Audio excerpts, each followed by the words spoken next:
إن رسولك قد دعاك أن تجعل لي آية تعينني على قومي فيما أدعوهم إليه. اللهم هب لي آيتك الآن قبل أن أدخل عليهم بعد سفري هذا. سبحان الله، أتكون هذه هي الآية التي طلبتها من رسول الله؟ ولكن هل أدخل على قومي بها؟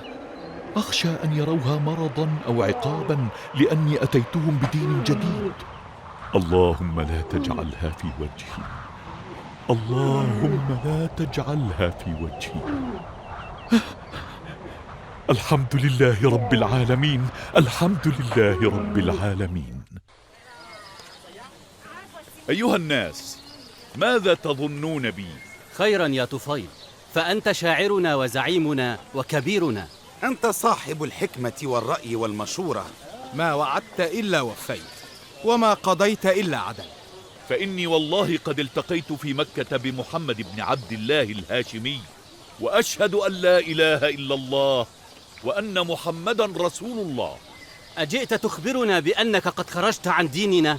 جئت أخبركم بأن الدين عند الله هو الإسلام، وهذه آية صدقي على دعوتي. أتريد أن تسحرنا كما سحرك محمد القرشي؟ والله ما هذا الضوء في صوتك إلا سحر تريد أن تضلنا به. وهل أصبحت الآن ساحرا؟ ألم تقولوا منذ لحظات إني صاحب الحكمة والرأي والمشورة؟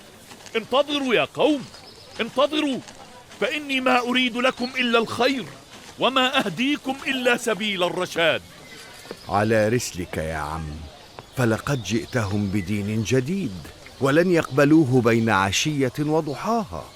كنت على حق يا عبد شمس، قالها لي نبي الله بنفسه كما قلتها أنت من قبل.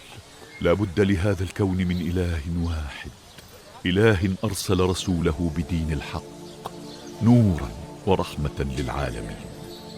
هذه آية الله يا عبد شمس، ليست سحرا كما يدعون. فهل تصدقني أم تكذبني كما كذبون؟ والله ما عهدت عليك كذبا من قبل. إنه الدين الذي كنت تبحث عنه، وكأن الله قد أراد لي السفر حتى ألتقي بنبيه وأقتبس من نوره الكريم. أشهد أن لا إله إلا الله وأن محمدا رسول الله. أجننت يا عبد شمس؟ تريد أن تتبع ذلك الطفيل المسحور؟ الطفيل ليس مسحورا يا أمي، إنه زعيمنا وحكيمنا. كان ذلك قبل أن يلتقي بمحمد في مكة. لقد هداه الله إلى الإسلام، ويريد هو أن يهدينا معه. بل يريد أن يضلنا كما أضله محمد. هل أسمعك شيئا من القرآن حتى توقني أنه كلام الله العظيم؟ لا، سأسد أذني كي لا أنخدع مثل ما خدعت أنت. والله ما خدعت يا أماه، وإنما أخرجني ربي من الظلمات إلى النور، وهداني بإذنه إلى صراط العزيز الحميد. كيف أصدقك ولم يؤمن غيرك بدعوة الطفيل في القبيلة كلها؟ هكذا يا أمي دعوة الحق، لا تجد من ينصرها في بادئ أمرها. وإني والله أريد أن تكوني أنت ثالث من يسلم في دوس كلها، بعدي وبعد الطفيل. أتريدني أن أسحر مثلك؟ أتدعونني إلى الضلال وأنا أدعوك إلى الرشاد؟ والله ما أسلم أبدا حتى أموت. لا حول ولا قوة إلا بالله.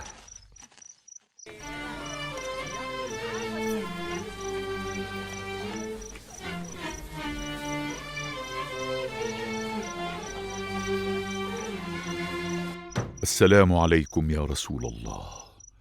أتيتك في حرج شديد وحزن أشد، فقد استجاب الله دعاءك الشريف وجعل لي آية تكون عونا لي على قومي حتى يؤمنوا، ولكنهم ظلوا على كفرهم وعنادهم. وقد جئتك الآن كي تدعو عليهم لينتقم الله منهم بعدما كذبوني وآذوني، فيستبدل الله بهم قوما آخرين مؤمنين لا يكونون أمثالهم. استمع رسول الله إلى كلام الطفيل بن عمرو سيد دوس في اليمن، ثم رفع يديه بالدعاء.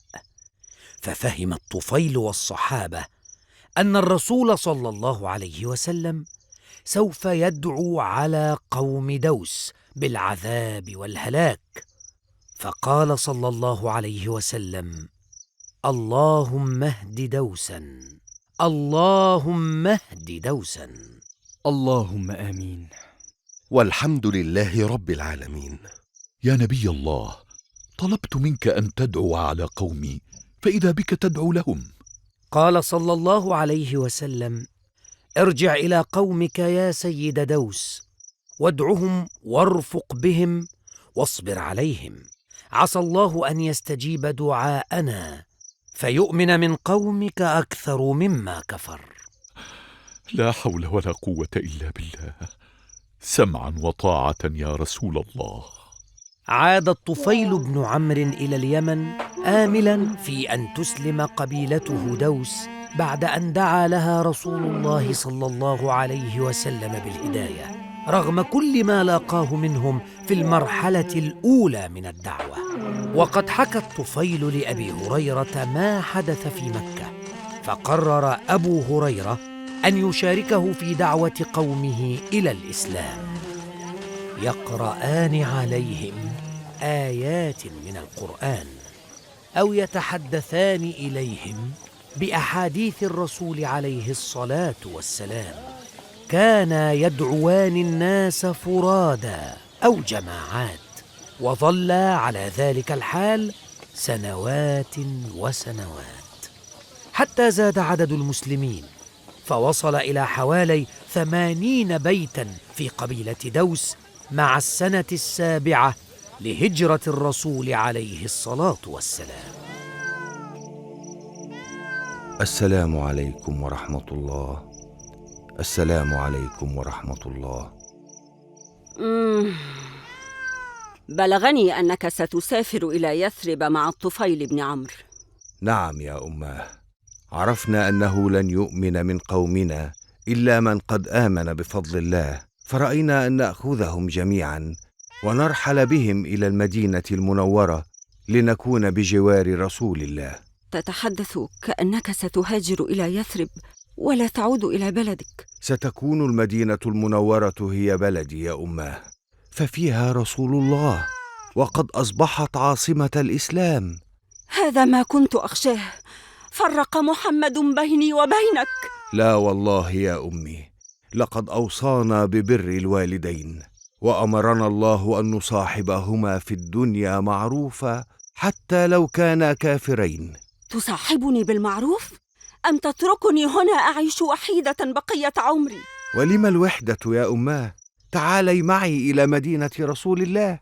ها أنت ما زلت تدعونني إلى الإسلام ولم تسلمي بعد، رغم العشرات الذين آمنوا من دوس وهداهم الله إلى الإيمان. لن أؤمن بدين محمد القرشي وأترك دين آبائي وأجدادي. قال الله تعالى: فمن شاء فليؤمن ومن شاء فليكفر. فهذا شأنك يا أماه، أما أنا فذاهب إلى رسول الله بعون الله. عبد شمس. أماه، أنا لن أتركك تسافر وحدك. هل ستسلمين وتسافرين معي؟ لا، لن أسلم. ها؟ لكني سأسافر معك.